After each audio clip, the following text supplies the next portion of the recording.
La production a démarré tellement vite que la multinationale suisse n'avait pas encore eu le temps d'afficher son nom sur les façades. Ethical Coffee Company, premier fabricant de capsules de café biodégradables, a ouvert une usine fin décembre à Ville-Lagrand.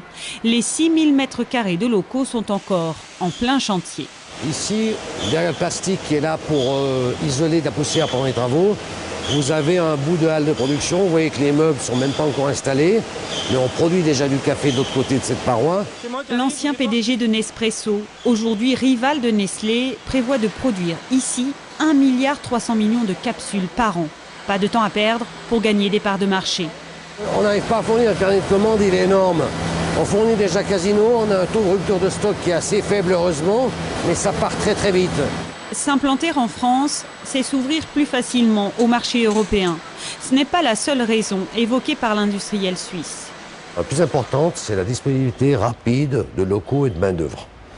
Le problème de la Suisse, c'est que d'abord, le tissu industriel suisse est en grande partie disparu. Ce qui reste comme locaux en région genevoise sont souvent hors de prix.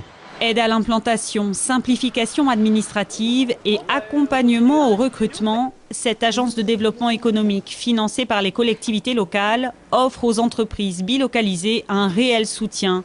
Les demandes sont de plus en plus nombreuses. Pour eux, c'est simple, c'est vraiment le moyen de jouer avec la frontière qu'on voit vraiment comme un frein et qui, pour l'entreprise, si elle le fait d'une manière intelligente, si elle est très accompagnée, parce qu'en France, il faut être très accompagné par des conseils, peut jouer de la frontière et cumuler les avantages des deux pays et des deux territoires. Côté français, les retombées sont immédiates sur l'emploi. D'ici l'été, Ethical Coffee aura recruté plus de 120 salariés.